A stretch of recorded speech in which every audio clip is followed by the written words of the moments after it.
Exatamente. Olá a todos, meu nome é Ana Luísa, para quem não me conhece, e gostaria de dar as boas-vindas a todos os participantes. É sempre um prazer realizar esses webinars em parceria com a Universidade de São Paulo, especificamente com a Águia, neste caso, e eu gostaria de dar um recado importante antes de iniciar. Eu peço para que vocês realizem as perguntas nesse botão de Q&A, QIA, tá? Para qualquer pergunta, porque se colocar no chat, pode ser que a gente depois não consiga visualizar e acaba não respondendo a pergunta. Então, hoje vamos falar sobre a Universidade de São Paulo, os Objetivos do Desenvolvimento Sustentável. Eu vou apresentar um pouquinho das pessoas, né, da equipe Elsevier, que participa desta palestra. Vou pedir para passar um slide. Isso. Então, sou eu, Ana Luísa Maia, como eu já havia dito e me apresentado. Eu já estou há 19 anos na indústria de informação científica, propriamente dita, mas desde 2017 eu exerço essa função de hoje, que é a gerente responsável pelas instituições acadêmicas e de governo da Elsevier no Brasil. Tenho também comigo o meu colega Bernardo Ferraz, que trabalhamos em conjunto, inclusive, e desde 2019 é o gerente responsável pelos e-books no Science Direct para toda a América do Sul. A Fernanda Guzmão, também conosco, ela está na Elsevier desde 2016, ela trabalha com outro portfólio, que é o portfólio que a gente chama de ferramentas de gestão à pesquisa. Todos da USP conhecem alguma dessas soluções e têm acesso, como os Scopus e Saival, entre outras. E André Wolff, que é nosso colega também, já está aqui. Não vou nem falar Jurássico, porque senão ele vai ficar chateado comigo, mas está junto comigo aí, desde 2007. Ele é colaborador da Elsevier, ele ocupou vários cargos de liderança, sempre na área editorial, em diversas áreas do conhecimento, no Brasil e hoje nos Estados Unidos. E vou falar também um pouquinho da agenda. Vou só passar isso, da agenda da apresentação de hoje, né? A gente vai falar sobre os Objetivos de Desenvolvimento Sustentáveis, né? E aí a gente vai falar um pouquinho dos ODS e USP, também com a Elsevier e alguns estudos de caso, né, em diferentes ODS, são livros publicados por autores da USP, e já temos aqui o professor Homer com a gente, e vai também apresentar um desses estudos de caso. Depois vamos falar sobre por que publicar e-books, né, e um pouco do ciclo de publicação de livros, principalmente da Elsevier. Aqui está perguntas e respostas, mas vou pedir mais uma vez que vocês coloquem as perguntas e respostas no botão de Q&A. Antes de passar a palavra, vou pedir para passar para o próximo slide, porque a gente tem Isso. Porque a gente gostaria de destacar mais uma vez, para quem ainda não sabe, mas anteontem, dia 22 de junho, né, foi o grupo da Elsevier chamado Relax, na qual a Elsevier pertence. Ela fez uma premiação global, né, e o nome é SDG Inspiration Day. SDG é a sigla de ODS, né, dos Objetivos de Desenvolvimento Sustentáveis em inglês, e muito nos honra ter uma das premiadas. Foram 4 premiadas, né? No que se refere a Elsevier, foi a Universidade de São Paulo. Então, mais uma vez, gostaríamos de parabenizar a USP. Em destaque dessa premiação da Universidade de São Paulo, foram destacados, na verdade, né, para essa premiação, 3 ODS, ODS 1, que é de erradicação da pobreza, ODS 7, de energia limpa e acessível, e o ODS 14, de vida terrestre. Então, mais uma vez, parabéns. Nós tivemos, durante o evento, né, a participação do professor Aloysio Segurado, representando a Elsevier, né, diretor do Egida. Então, só para destacar mais uma vez e parabenizar mais uma vez, até como cidadã brasileira, muito nos honra ter a Universidade de São Paulo, a única universidade global que foi premiada nesse evento esse ano. Vou passar agora sim a palavra para a Fernanda Guzmão, minha colega, que vai continuar aqui as apresentações. Muito obrigada. Muito obrigada, Ana, por essa apresentação. Bom, meu nome é Fernanda, como ela já falou, e eu vou fazer uma breve introdução sobre os ODS, o que são os Objetivos de Desenvolvimento Sustentável, e também como que a Elsevier faz o mapeamento da produção científica para cada objetivo, relacionado a cada objetivo.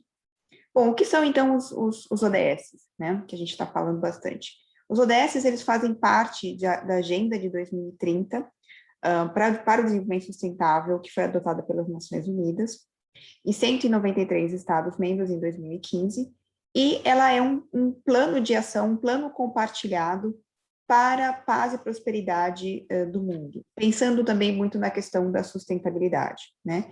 Então, essa agenda de 2030, ela é esse plano que contém dentro desse plano os 17 Objetivos de Desenvolvimento Sustentável.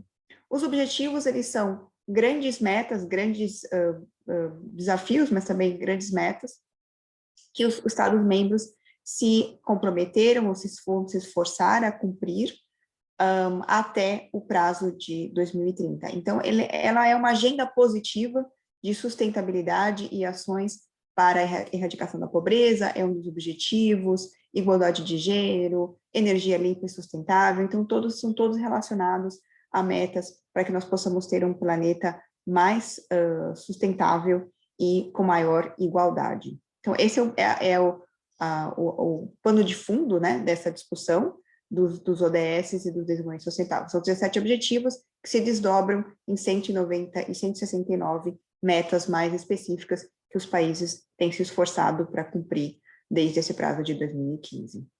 Próximo slide, por favor. Como que a Elsevier está relacionada com esse assunto e como que a Elsevier faz o mapeamento da produção científica relacionada aos ODS, tá? Nós começamos esse processo em 2017, através de uma parceria com uma consultoria chamada The Times Higher Education, que faz um ranking de impacto social das universidades.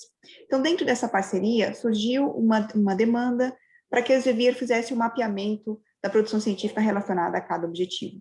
E como nós fizemos isso? Nós desenvolvemos, dentro do Scopus, algumas estratégias de busca, chamadas Search Queries, para buscar artigos que se relacionam a cada um dos objetivos. Então, para cada objetivo, a Elsevier analisou o objetivo e analisou as metas relacionadas àquele objetivo e desenvolveu uma estratégia de busca dentro dos Scopus para buscar nos Scopus artigos que se relacionem a cada um desses objetivos. Esse é um processo que passou por várias interações até chegarmos no formato final. Próximo slide, por favor. Esse slide ilustra um pouco esse processo de criação das estratégias de busca para cada objetivo. Esse é um exemplo de uma estratégia de busca do objetivo número 1, de erradicação da pobreza, tá? Onde a gente vê, num primeiro momento, nós tínhamos uma estratégia de busca mais resumida, né? Que resultava num número muito grande de documentos, de mais de 200 mil documentos, e essa estratégia de busca foi passando por diferentes interações e sessões de feedback com a comunidade científica. Então, todos esses exemplos que a gente vê aqui do lado, essas folhas, são os diferentes processos de feedback e melhoria dessas estratégias de busca. Os termos que estão em vermelho, bem pequeno, que a gente consegue ver nas páginas, são termos que foram eliminados das estratégias de busca, depois do feedback da comunidade científica. Então, a Elsevier foi trabalhando com a comunidade para refinar essa estratégia e chegar numa estratégia que seja mais específica e realmente gere resultados relevantes para cada um daqueles objetivos. Então, a gente consegue ver pequeno, nessa parte de baixo, embaixo da nuvem de palavras, a gente tem, então, o resultado da estratégia de busca atualizada, depois de todo esse feedback. Nós caímos de 200 mil documentos para 10 mil documentos que se relacionam com o tema de erradicação da pobreza, o ODS número 1. Próximo slide. Para finalizar, eu só gostaria de mencionar que essas informações estão disponíveis tanto no Scopus quanto no Scivel. As estratégias de buscas, elas fazem parte do Scopus, elas já estão populadas no Scopus e vocês podem conferir essa informação, e também estão disponíveis no Scivel ambas as ferramentas que a USP assina e tem acesso. Dentro do Scivel elas são criadas como research areas, a gente chama de research area essa estratégia de busca, que já faz parte da ferramenta, e vocês conseguem, então, buscar essas estratégias pelo seu nome, pela sigla em inglês, né? SDG, de Sustainable Development Goals. Cada SDG tem a sua research area, e vocês conseguem revisar, então, quais são as publicações da Universidade de São Paulo para cada um dos objetivos sustentáveis. Era isso que eu queria apresentar brevemente. Agora passo a palavra para o meu colega Bernardo. Obrigada. Obrigado, Fernanda. E um dos pontos que a gente queria fazer hoje, trazer um bate-papo, era pegar justamente esses pontos que a Fernanda mencionou, essas buscas no Scible, e fazer um paralelo entre como está a publicação da Universidade de São Paulo e quantos títulos existem no Science Direct para cada um desses ODS. O que a gente verifica é que a gente tem mais ou menos 7.500 títulos no Science Direct hoje, que atendem cada um desses ODS, e o método que nós utilizamos para identificar os títulos foi justamente a mesma metodologia que a Fernanda mencionou anteriormente. Então, a gente tem um alinhamento muito claro entre as plataformas que o Elsevier possui. André, se você puder passar o slide. O que a gente gostaria de trazer também é um pouco do overview que nós temos para cada um dos ODS, quais seriam alguns dos títulos de alto impacto que nós possuímos.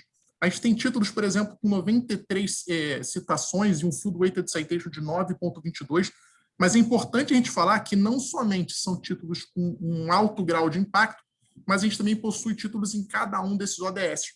E como os ODS possuem, por natureza, a natureza dele é muito multidisciplinar, os títulos também são muito multidisciplinares. Então, por vezes, em uma temática que poderia ser preponderantemente de tecnologia ou de engenharia, vão existir títulos de outras áreas também. Se você puder passar de novo, André, por favor. Então, depois a gente vai fazer o envio de toda essa documentação, de todos esses títulos por ODS, a gente vamos compartilhar com a Águia para vocês poderem ter acesso. E um dos pontos que a gente também queria fazer seria identificar quais são os autores da Universidade de São Paulo que estão produzindo conteúdos de e-books para cada um desses ODS. Se você puder passar, por favor, André. Então, a gente fez um mapeamento de quem está produzindo na Universidade de São Paulo. Então, não somente se produz muita quantidade de artigos científicos, mas também estamos se produzindo, nesse momento, uma grande quantidade de e-books, o que mostra uma maturidade muito elevada sobre essa pesquisa e sobre essas iniciativas. A gente traz aqui alguns exemplos de ODS 3, de um professor da Faculdade de Medicina, ODS 7, do Instituto de Energia e Ambiente, ODS 11, do professor Homer, que inclusive vai compartilhar, vai ter um papo com o André, se você puder passar, André. ODS 2, sobre fome zero, agricultura sustentável, educação de qualidade, e ODS 9, indústria, inovação e infraestrutura. Então, a gente vê que na Universidade de São Paulo, não somente existe uma grande quantidade de publicações em revistas e artigos, mas também essa maturidade faz com que os pesquisadores produzam também conteúdos de livros eletrônicos. E sobre esse tema, o André vai abordar um pouco mais esses processos. Então, passo a palavra ao André. Obrigado, Bernardo. Bom, o que eu vou estar apresentando daqui em diante nessa sessão de hoje é falar um pouco desses casos, de como a Elsevier, o editorial da Elsevier, trabalhou com os autores do Brasil nesses títulos relacionados com as ODSs, depois entrar um pouco mais em detalhe de como publicar livros técnicos com a Elsevier global.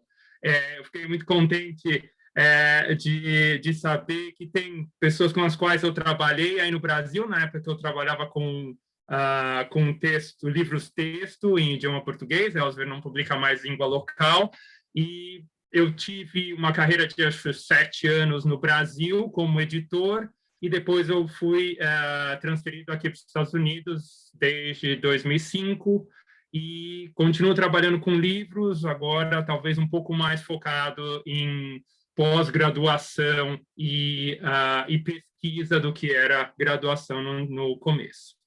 O primeiro caso que eu queria falar é desse título Global Health Informatics, que foi coeditado por uma série de professores da USP, e incluindo o professor Marco Antônio Gutierrez, do Serviço de Informática Médica do INCOR, O tema informática na saúde, Health Informatics, quando vocês olham esse quadro de dados, que é uma saída do Saival, que mostra o crescimento do número de artigos publicados, ele demonstra que existe um interesse e existe foco de pesquisa no mundo inteiro, é uma área de muito interesse em publicação, e, evidentemente, a gente, na área de livros, segue muito próximo esses indicadores, porque onde a pesquisa vai, existe a necessidade de construção de conteúdo fundamental ou que integre várias áreas, como é bem o caso aqui, que cubra esse espaço de pesquisa em particular. A gente, olhando esses números, vê que tem um crescimento bem acelerado, 7,5% de crescimento anual composto, isso é um número bem alto em relação à média anual da ciência no mundo.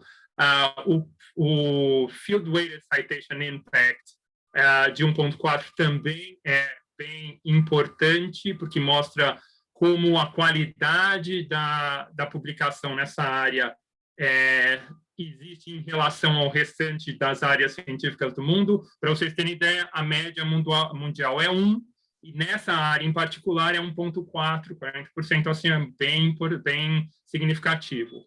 O volume de publicações também bastante alto, 3.800 de 2015 a 2020. A gente olhando um pouquinho para a parte esquerda, essa mesma pesquisa no Saival mostra essa Tech Cloud, quais são os temas mais importantes. Isso a gente usa para discutir com os autores em garantir que existe a cobertura desses tópicos mais quentes dentro do livro. Um outro elemento que a Elsevier, na hora que publica livros, também procura é que exista alinhamento com o portfólio de jornais. A gente tem uma porção de dados, meus colegas aí do Brasil podem fornecer para vocês, que mostram claramente quando existe a oferta de livros e periódicos para o mesmo grupo de pesquisadores, o uso de tanto de livros quanto de journal articles sobe em conjunto. Então, a gente tenta sempre apoiar a força que a Elsevier tem em journals e livros para que juntos eles façam um impacto maior. Analisando de novo os dados, a gente vê que o Brasil é o 7º país com maior número de publicações nessa área. Uma questão fundamental para esse livro em particular foi, primeiro, a interdisciplinaridade dos editores. Você tem a professora Aymar, que é de enfermagem, você tem pessoal de computação, matemática, cada um deles trazendo a sua área de especialidade para poder integrar e produzir o conteúdo que é de informática médica, né? Então, evidentemente, pensando em tudo que vem para frente em informática médica, você pensar em AI, pensar em quantas coisas que podem impactar a melhoria da saúde e bem-estar, esse é um livro fundamental que a gente tem muito orgulho de ter publicado com essa equipe estelar de pesquisadores brasileiros. Eu vou passar para o próximo caso aqui. Outra área que é muito importante é geração de energia. E esse título é particularmente interessante porque ele traz experiências de países em desenvolvimento, principalmente América do Sul, mas também África do Sul e China, como eles gerenciam o resíduo sólido para gerar energia para as populações próximas. Isso é uma necessidade premente no mundo inteiro, evidentemente, mas em países em desenvolvimento, acho que ainda tem mais uma função, que é gerar energia acessível e limpa para as populações que precisam. De novo, olhando as métricas de waste to energy, de lixo para transformado em energia, o crescimento acelerado, 16% de anual entre 2015 e 2019, um total de número de publicações razoavelmente alto, a qualidade da pesquisa feita na área também alta em relação à média mundial, e um tópico-chave, uma área de crescimento importante. As palavras-chave também que são desenvolvidas junto com os autores para garantir que existe essa cobertura. Estão aí Municipal Solid Waste, gerenciamento de resíduos, resíduos sólidos, reciclagem, tudo isso em conjunto. Esse livro traz as novas tecnologias, as tecnologias que estão disponíveis e utilizadas nos países em desenvolvimento, e vários casos também que ajudam a contextualizar e mostrar soluções que estão acontecendo em outros lugares que nem sempre vão estar em artigos de journals, mas um livro é um container excelente para compartilhar esse tipo de experiências e fazer as conexões apropriadas. O livro não tem, como um journal, um paper, uma limitação bem forte de número de caracteres ou quantidade de elementos ou de conexões que você possa fazer dentro daquela estrutura. E a gente tem especialistas no Brasil de grande projeção internacional, professora Suani e professor Alessandro, do Instituto de Energia e Ambiente aí da USP. De novo, Elsewhere tem uma força grande nos jornais da área. Esse livro, junto com esses journals, ajudam os pesquisadores a encontrar o conteúdo fundacional no livro, os casos de uso nos livros, e podem analisar a ciência em maior profundidade, olhando os artigos científicos também, todos disponíveis aí para os pesquisadores da USP. E o terceiro caso, estou muito contente aqui de saber que o professor Homer tá junto nessa apresentação, e logo depois que eu apresentar esse caso, ele vai poder comentar um pouco sobre a experiência dele em publicação e a experiência dele em pesquisar em uma área tão importante para a sociedade, que também é descrita sobre uma das SDGs, né? Mas os Objetivos de Desenvolvimento Sustentável, que é cidades e comunidades sustentáveis, né? Olhando os dados de materiais sustentáveis de construção, a gente tem um volume grande de publicação, de novo, crescimento acelerado, uma alta qualidade de publicações e um crescimento consistente ano após ano. As palavras-chave que você vai ver nessa imagem do centro, esse tag cloud aqui, eu imagino o professor Homer pode poder descrever, mas eu acredito que tudo que tem aí, ele cobriu no livro, porque é um reflexo do que se pesquisa, é um reflexo do que existe de interesse na comunidade acadêmica e, em última instância, é algo que vai interessar a sociedade, a pessoa que constrói, que vai querer utilizar esses resíduos, eventualmente do agronegócio também, em construir, incorporando esses elementos, né? A Elsewhere tem uma força grande em journals na área. Isso faz com que o conteúdo do livro seja bem linkado com artigos de jornais, e algumas vezes se encontra. Esse é um trabalho que se faz muito intensamente na Elsewhere, de fazer hiperlinks entre conteúdo de livro, conteúdo de journal, porque às vezes um pesquisador que não está tão familiarizado com a área começa a ler um artigo de um jornal e não entende todos os conceitos, ele clica naquele conceito que ele tem dúvida, ele pula para um livro, e de maneira sem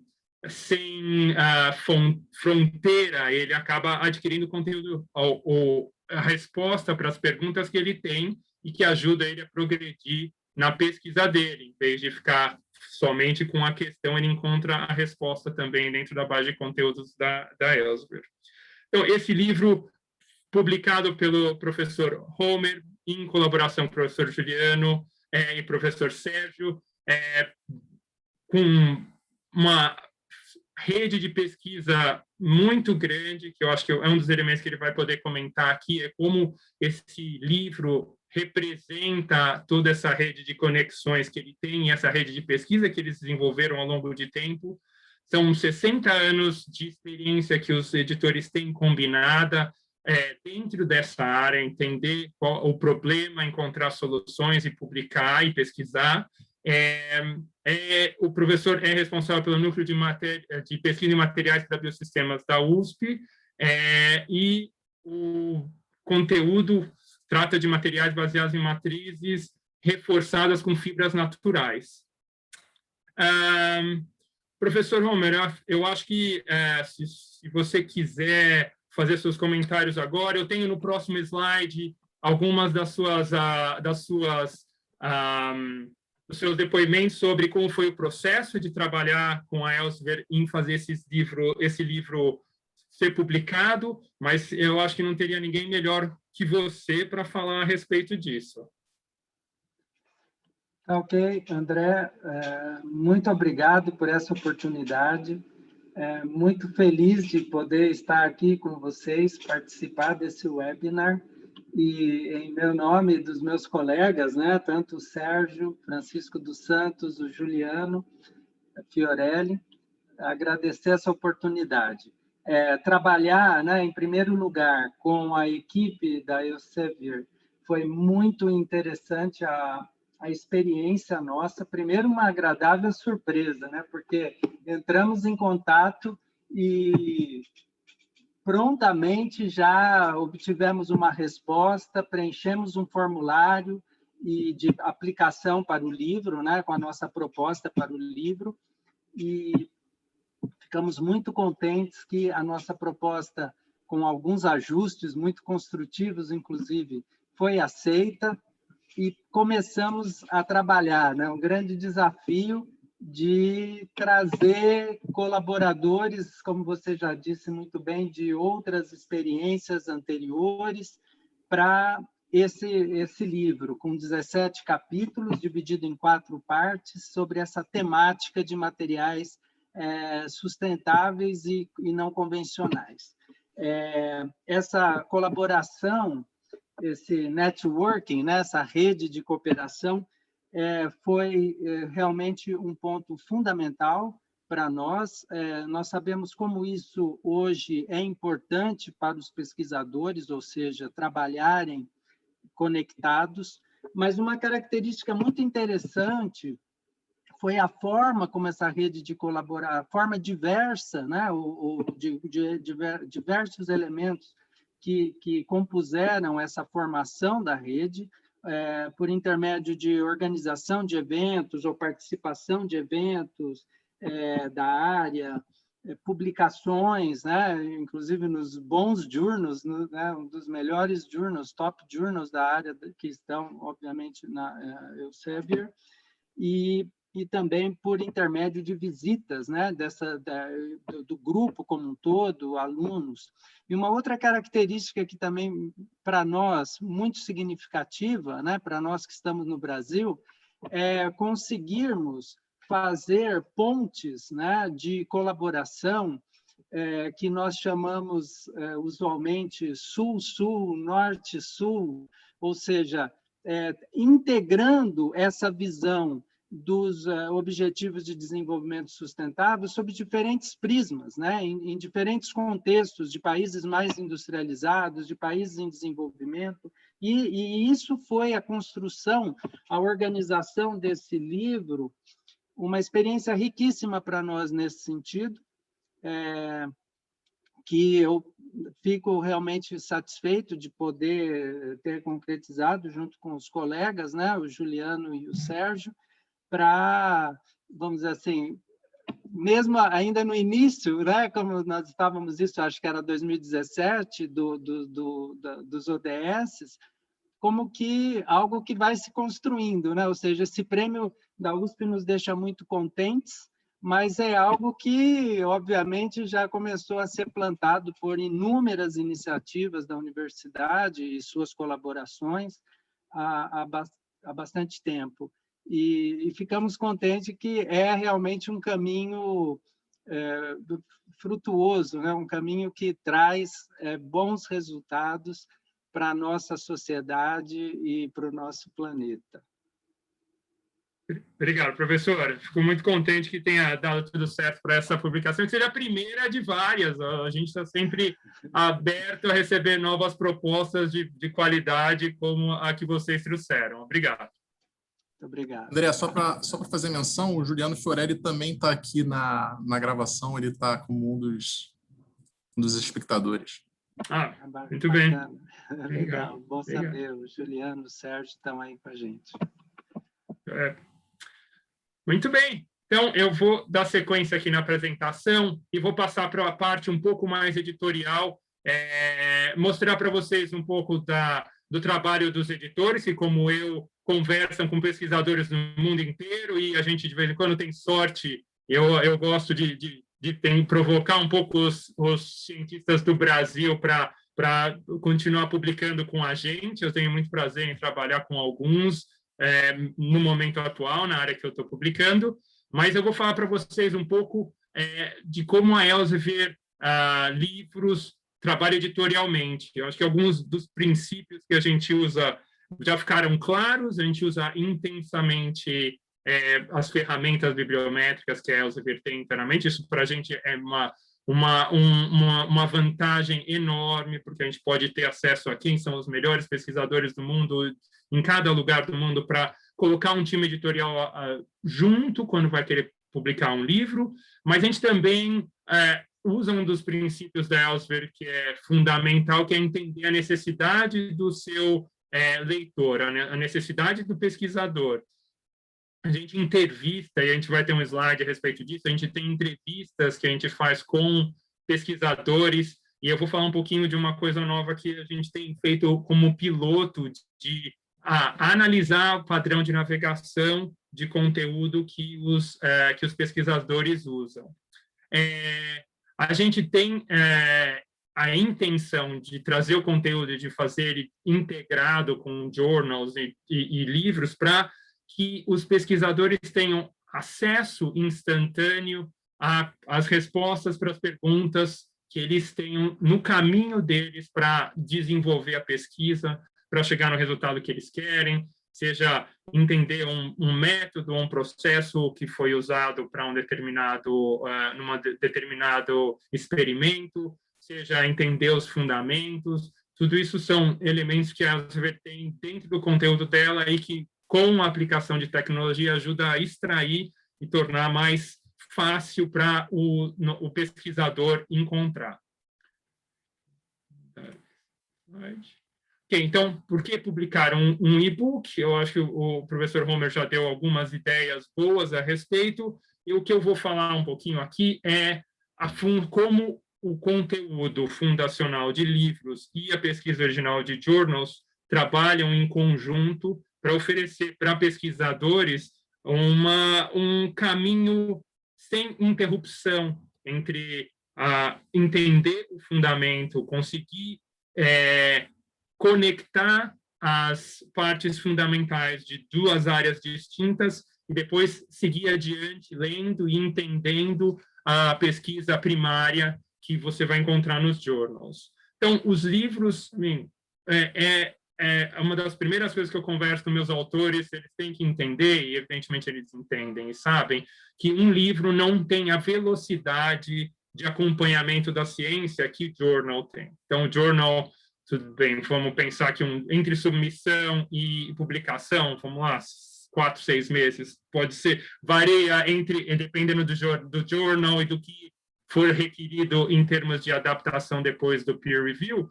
Mas um livro, não, a gente está falando de 18 meses, de 24 meses entre a proposta inicial e a publicação do livro. Por isso, o livro tem que se focar muito mais em definir a base, o que é estabelecido, o conhecimento básico daquela disciplina. Além disso, o livro permite que se traga profissionais e pesquisadores de várias disciplinas dentro da mesma estrutura do livro para contribuir com as suas perspectivas. E nem sempre você consegue isso dentro de um journal article, porque ele é muito mais profundo por natureza. Você está tratando talvez em 8 páginas de uma pesquisa específica que você fez e chegou num determinado resultado. O que a gente sempre entende que alguém que escreve um livro se posiciona como um líder dentro da sua área. Você se expõe muito a escrever um livro. Então, você tem que fazer sua pesquisa, você tem que saber exatamente o que você quer dizer, você conta com profissionais com alguma experiência, cabelo branco, para ajudar a deixar mais claro o objetivo do seu livro, para que você entregue o que, digamos assim, o que a proposta, o que a sua ideia seja entregue da maneira mais clara possível para o maior número de leitores possível. A gente tenta pensar sempre em conexão entre disciplinas. Quando você pensa nos exemplos dos 3 casos que a gente conversou, tem várias coisas, tem microbiologia, tem engenharia mecânica, tem conversão, tem química, tem toda a parte de engenharia mecânica nos materiais, engenharia civil, tudo isso está junto dentro de um livro. Quando você vai olhar a pesquisa original, você vai olhar journals, eles tratam do que está acontecendo agora, da fronteira na pesquisa. Em termos de vida útil, também reduz um pouco. Um livro, digamos assim, ele pode ser útil durante 5, 6, 10 anos. Em alguns casos, em ciência, você tem uma vida útil mais curta. O conhecimento é super especializado, e o que é ótimo. Se você quer entender exatamente o que está acontecendo na ciência naquele momento, você tem que usar um artigo de periódico. O foco é mais objetivo e é extremamente profundo. Então, em vários artigos, você tem aplicação de técnicas, vocês têm alguns casos, algumas maneiras como microbiologia, você tem a microbiologia aplicada e por aí em diante. Em termos de pesquisa original, você vai aprofundar o seu conhecimento e daí tentar fazer paralelos com a pesquisa que você está fazendo no momento, garantindo que seja único também o resultado que você tem. As motivações para publicar livros. O professor Cardoso está na audiência aí. Se você perguntar para ele, na época que a gente trabalhou junto no seu livro, eu acho que você já tinha 40 anos de experiência dando aula nessa disciplina. Então, é uma paixão, é a vida dedicada a ensinar novas gerações a entender bem o conceito para expandir, para seguir adiante com toda a variedade de oportunidades que aquilo abre. Entender se não existe naquela área específica em que você está propondo um livro, uma obra que explique tão detalhadamente ou que faça as conexões atuais ou que seja atual o suficiente para acompanhar onde a pesquisa foi nos últimos 10 anos, para sumarizar aquilo. Então, você pode identificar um mercado não representado ou subrepresentado, você pode oferecer a sua visão para aquele mercado e trazer aquele conteúdo para um livro. Prestígio. Quando você, normalmente, pelo menos eu tenho visto isso, que muitos dos meus autores colocam na sua biografia, olha, eu sou autor de livro tal, tal, tal, e porque isso é reconhecimento, todo mundo sabe o trabalho que dá para escrever um livro e como você se expõe a escrever um livro. Então, você tem que ter essa história de dedicação, e isso, o livro ajuda você a receber o prestígio por esse seu empenho e dedicação à área. Esse desejo de educar, voltando um pouquinho para o slide anterior, por se tratar de conteúdo fundacional, você basicamente está ensinando pesquisadores de diversas posições e diversos momentos de carreira, áreas novas ou conceitos novos ou novas conexões que eles possam fazer entre a área deles e uma outra área. Um exemplo aqui, a Mara, que deve estar aqui na call também, falando de engenharia biomédica. Isso é uma área que cresce muito e que tem que tratar de engenharia mecânica, elétrica, eletrônica, junto com as áreas das ciências da vida. Se as pessoas não conseguem nem entender os conceitos fundamentais dos dois lados, eles não conseguem colaborar. E se não conseguem colaborar, não conseguem produzir a pesquisa que é necessária para chegar no final do processo e gerar um novo conhecimento, uma nova patente, uma nova solução para um problema que existe. Isso acontece muito porque nos livros a gente consegue educar essas duas audiências, você consegue trazer gente com background em engenharia e em ciências da vida juntos para colocar o seu conhecimento dentro da estrutura de um livro. Tem uma discussão que, no começo, né, da conversa com os autores ou editores, a gente tem que explicar quais são os diferentes papéis que existem quando alguém vai escrever um livro. Você pode ser um autor, você escreve todo o texto daquele livro. Você pode ser um editor, que você vai convidar pessoas, experts de outras áreas, para contribuir com um capítulo. E você pode ser um autor de capítulo. Você escreve sobre a sua especialidade para um livro mais amplo, cujo editor provavelmente tenha te convidado. Cada uma dessas responsabilidades tem um crédito diferente, uma compensação diferente e tem uma acreditação diferente. Eu tenho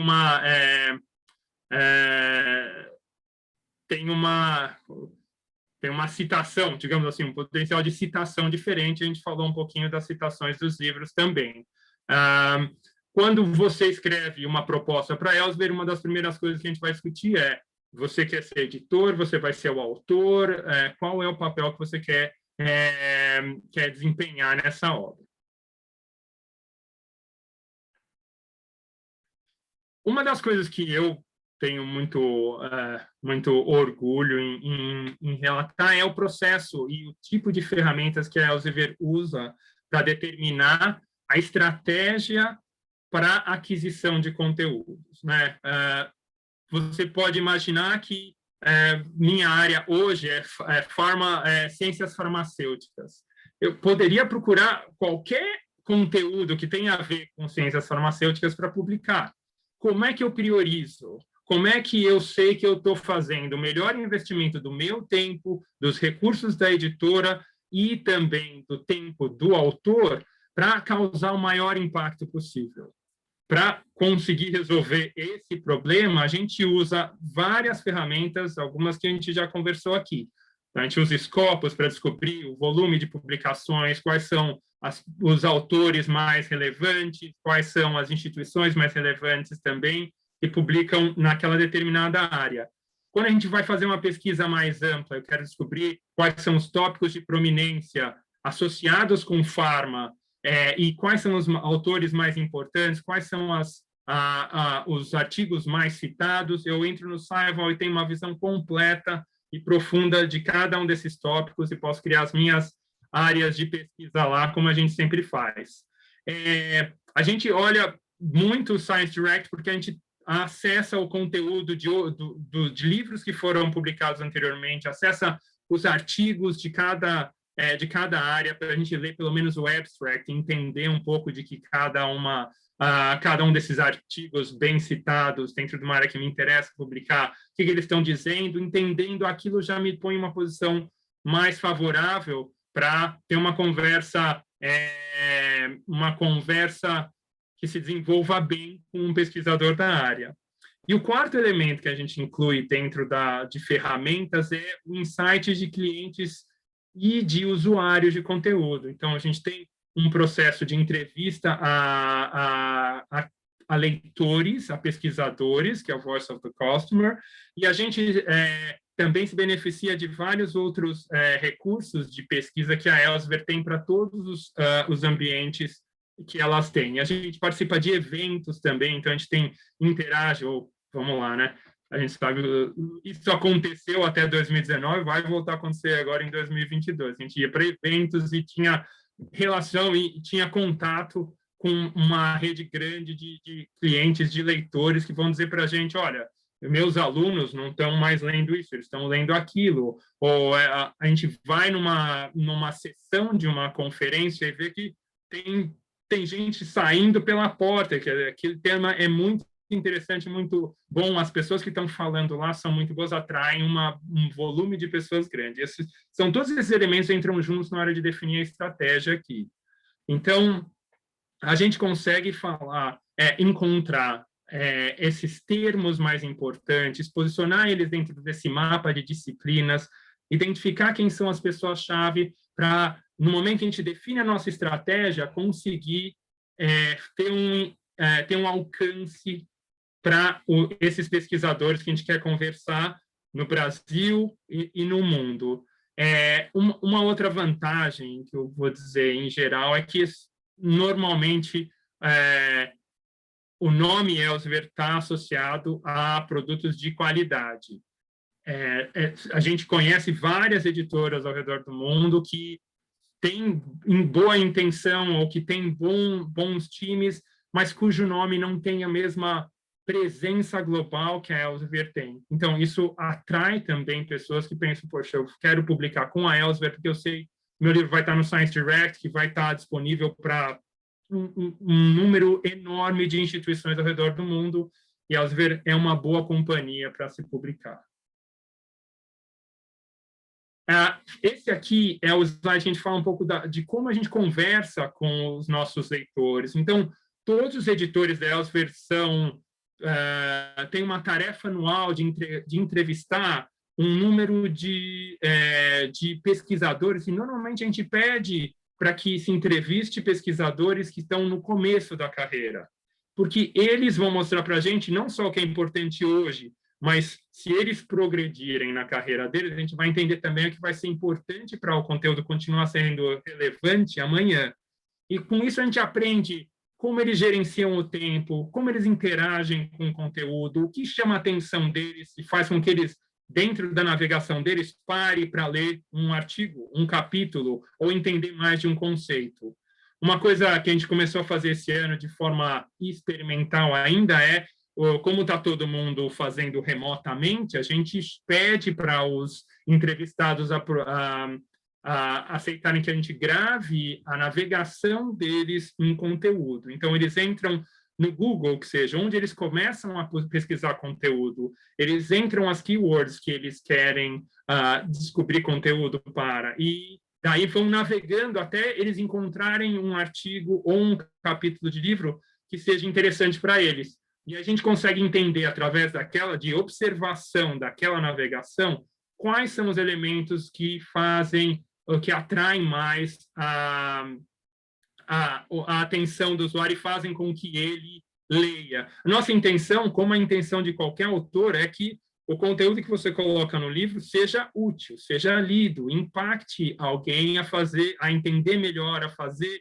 alguma coisa melhor ou a produzir um novo conhecimento. Então, a gente tem um olho muito focado em como melhorar a apreensão do nosso conteúdo. Eu sei que eu tenho mais 10 minutos aqui, eu vou falar brevemente do ciclo de publicação para deixar alguns minutinhos para responder as questões no final. Bom, o Homer também tocou nisso na descrição do processo de publicação do livro dele.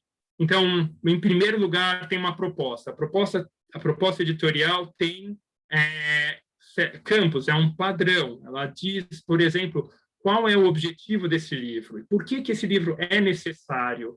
Pede para você informar quais são a sua relação com aquele campo de conhecimento específico. Qual a qual o sumário do livro? Quem são as pessoas que vão estar dentro desse livro com você? Quem são as pessoas que você gostaria que fizesse uma revisão dessa proposta? Então, o primeiro draft chega para o editor começa a refinar a proposta. Isso foi um processo que o Homer mesmo mencionou.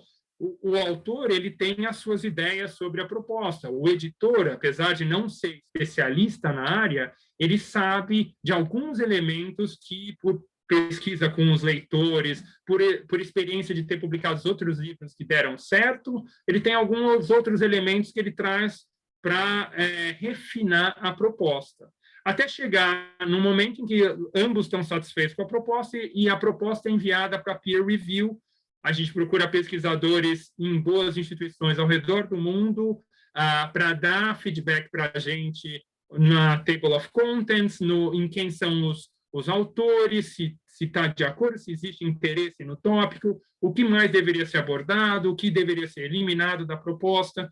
E quando a gente recebe e compila todo esse feedback, a gente pode mandar de volta para o autor, e o autor diz, tem razão, eu deveria incluir esse capítulo, ou não, eu acho que esse capítulo deve continuar, ou não deveria entrar, porque eu tenho essa e essa razão para justificar. Essa discussão acontece, a gente finaliza a proposta, o editor interno da Elsevier trabalha na documentação para fazer a aprovação, o conselho editorial aprova, e aí a gente move para a contratação em um período chamado de desenvolvimento do projeto, no qual o manuscrito vai ser desenvolvido e finalizado para que a gente chegue no momento que o manuscrito completo vá para a produção e daí chegue ao momento tão esperado da publicação.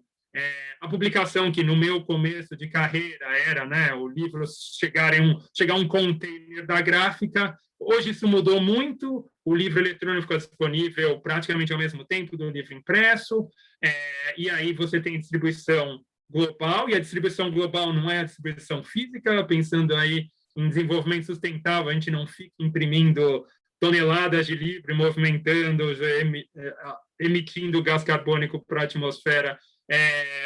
A gente imprime de maneira distribuída, você imprime na Austrália, como você imprime na Inglaterra, você imprime nos Estados Unidos, e onde mais for necessário, onde estiver mais perto do consumidor. E, evidentemente, o uso do livro eletrônico está em todas as instituições, e o pessoal usa capítulos, porque, às vezes, o que se interessa é um capítulo e não um livro inteiro, então, isso otimiza o processo também. Vocês vão receber essa apresentação. Então, nele existe esse link que mostra a nossa proposta editorial. Você preenche, envia para o editor. A gente tem um mailbox que recebe todas essas propostas editoriais e destina elas internamente para o editor da área. Como eu falei, eu cuido de farma, eu cuidava de biologia celular e de biologia molecular.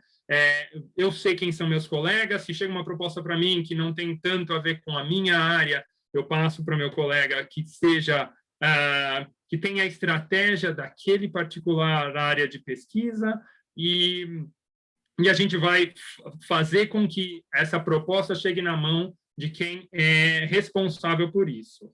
Então, o primeiro passo é preencher a sua proposta, por menos completa que ela pareça para você, já vai dar uma ideia para a gente de quem é responsável, que vai poder desenvolver ela com vocês até a aprovação. Quando a gente fala de desenvolvimento do manuscrito, é uma parte, assim, digamos assim, a parte de criação, ela foi desenvolvida. A parte de aprovação também, que a gente tem finalmente aquele momento em que a gente fala, parabéns, a obra foi aprovada. Porém, tudo acontece nessa parte de desenvolvimento do manuscrito. Essa parte é a execução da proposta. E isso a Elsevier leva muito a sério, evidentemente, assim como os autores. A gente tem uma equipe dedicada de gerentes de projeto editorial que acompanha o autor ou o editor durante esse processo para garantir que o livro chegue no tamanho específico, que tenha sido desenvolvido nos templates específicos, porque os templates ajudam, template de capítulo ajuda os algoritmos a extrair mais informação e fazer com que o livro seja mais visível dentro de plataformas como o ScienceDirect, mas ainda como no Google, por exemplo. E a gente tem as topic pages que ajudam bastante a incrementar a visibilidade. Aí estão alguns elementos do manuscrito, a lista de editores, quando é livro editado, a gente pede um capítulo exemplo, textos, equações, tabelas, palavra-chave e resumo.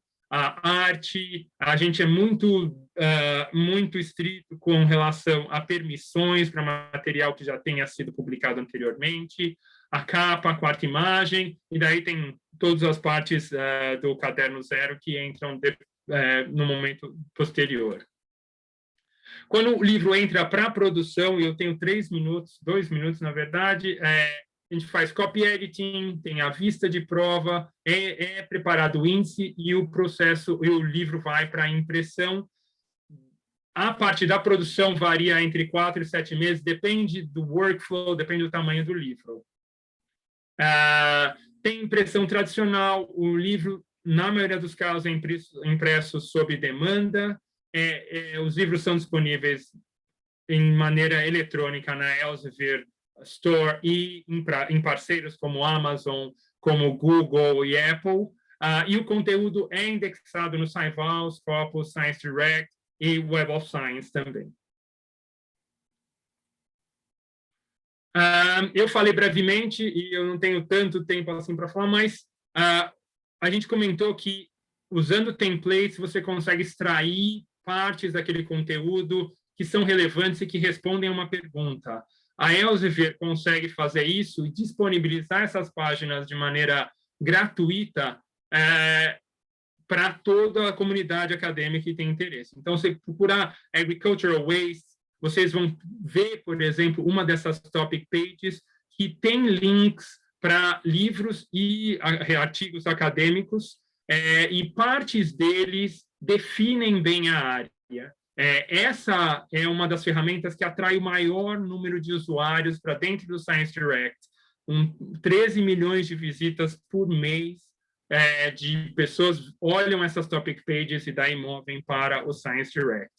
E os e-books da Elsevier têm, dentro do mercado editorial internacional, uma das maiores taxas de impacto relativo. Isso é muito importante para nós e para os pesquisadores também. A gente falando aqui um pouquinho das pesquisas e das ODS, a gente falou das páginas de tópico, acabando de falar. A gente tem um volume enorme de uso no Science Direct, o número de downloads de artigos e capítulos mais de 1 bilhão por ano, 25 milhões de visitas únicas mensais e 20% disso em celular. 78% das pesquisas no Science Direct são multidisciplinares, para as quais o livro oferece uma boa resposta. E 1,7 milhões de e-mails de recomendação que o pesquisador pode ir online e definir com as áreas de interesse, eles recebem recomendação de novas publicações. Bom, gente, eu consegui chegar aqui, mas em cima da hora. Mas, de qualquer forma, queria agradecer a todos pela presença e, se tem perguntas, eu posso tentar responder aqui. Acho que meus colegas também vão ajudar online. André, a gente tem algumas perguntas. Falando um pouco sobre essa questão do processo de publicação, a professora Elizabeth Dudziak está com uma pergunta. Na verdade, são duas. A primeira é: o e-book é pago pelo autor para ser produzido? E a segunda é: o e-book depois pode ficar em acesso aberto no portal da universidade? Bom, respondendo a primeira parte da pergunta, a Elsevier não cobra para nenhum autor para publicar livros com a gente. Existe um programa de Open Access. Então, se você quer publicar um livro Open Access com a Elsevier, existe um custo por capítulo, e aí esse livro vai ser disponibilizado livremente para todo mundo ao redor do mundo. O livro eletrônico, o Bernardo sabe melhor disso do que ninguém, mas o livro eletrônico existem modalidades de acesso. Você pode, se a biblioteca resolve comprar aquilo como front list, aquele livro vai ficar na biblioteca permanentemente em acesso perpétuo. Bernardo, eu acho que é um pouco talvez essa seja a pergunta, acho que essa é uma resposta mais ampla que eu dei. Eu acho que você cobriu bem, André. Tem uma outra pergunta ainda sobre essa questão do processo de publicação, do Carlos Esteves, que ele pergunta como é o processo de identificação de lacunas. como é feito isso? Qual ferramenta vocês usam para modelar essas lacunas que são identificadas? Então, tem dois pontos. Vamos lá. Um é identificar a área e quais são os indicadores da área. Então, naqueles casos, por exemplo, que a gente falou, a gente mostrou Field Weighted Citation Impact, e a gente mostrou o CAGR de crescimento de publicações científicas na área. Aquilo é tudo baseado em journal, e eles, basicamente, a gente usa eles para priorizar. Essa é uma proposta que deve ter prioridade sobre uma outra proposta que eu tenho, sim ou não. Eu acho que o que ele estava também perguntando aqui era como a gente acha o gap. E o gap, a gente usa basicamente as mesmas keywords que a gente identificou para definir aquela área de pesquisa, a gente aplica elas para pesquisar se existem livros atualmente no mercado que cobrem aqueles keywords. Então, um exemplo, eu posso ir na Amazon e procurar aqueles keywords, identificar se alguém publicou um livro recente, se as reviews do livro são boas, eu posso ter acesso à table of contents do livro, eu sei quem são os autores e editores, eu posso, com aquilo, identificar se, primeiro, existe um gap, ou se não existe um gap, quais seriam as características que o livro tem que ter para poder ser melhor do que a concorrência.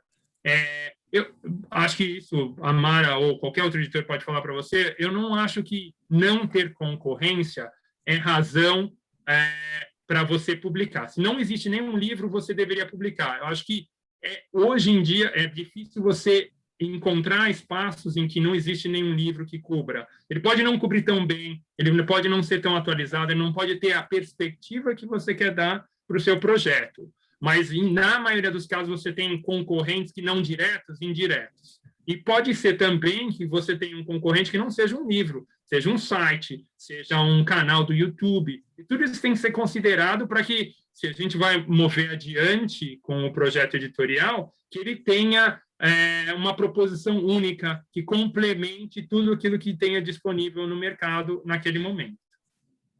Espero que tenha ajudado.